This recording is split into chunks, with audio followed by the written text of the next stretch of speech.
Jake here, and I just want to touch on a topic that's near and dear to me. We talked a lot about normal movements or what's your normal movement, and just because it's your normal, just because you feel comfortable with it, doesn't mean that it's correct or doing your body good. And so today we're going to talk about breathing technique. And the one thing that I want you to concentrate on is, first of all, how are you breathing? And if you're doing one of these breathing techniques compared to the other, then that actually might be doing your body harm. And breathing is something that you've been doing since, of course, your conception. And there needs to be a proper normal, otherwise, it's going to affect other systems. And so, of course, what I'm talking about is either chest breathing or stomach or diaphragm breathing. Chest breathing is going to have a number of different consequences over time, one of which is first is not going to take in as much what's called tidal volume or oxygen. Actually takes in about half the oxygen intake as diaphragm breathing. And so that actually means that you might have to breathe more to be able to get the volume that you need to be able to get the blood flow to properly oxygenize and get the proper nutrition to every cell, tissue, organ, so it can function at its optimal level. Now, when you do breathe through your chest, what occurs is you're actually using accessory muscles, which the accessory muscles are upper traps, the scalenes, which is right in front of the upper traps, and the SCM, which is attached from the actual mastoid or right in front of the ear to the collarbone. And you could actually probably poke and you might find that these are very tight or hypertonic. And this could be due to the way that you're breathing, because every time you take a breath with your chest, you have to do this. Okay, you do that enough times throughout the day, they're going to fatigue, they're going to spasm, and they're going to guard accordingly. And so what happens is you have these sympathetic nodes right in that area, so they can get overactive.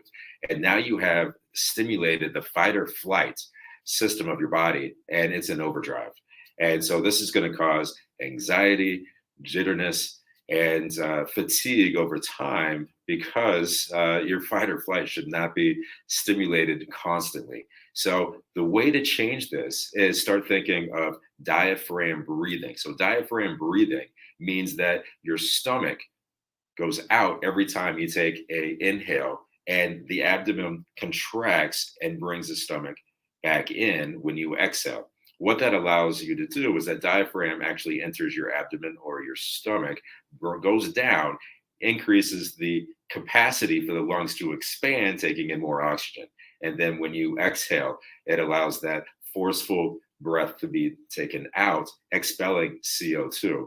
So when you start understanding chest breathing compared to diaphragm breathing, then you have to actually think, okay, what is my normal? Am I doing it correctly? Am I doing it correctly all the time?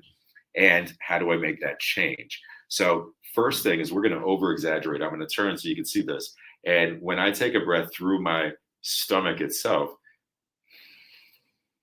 you're going to see my stomach expand. Now I'm over exaggerating, but that's what we want. And then when I exhale, that stomach comes in. So I have my hand on my stomach and I also have my hand on my chest. My hand on my chest should not move.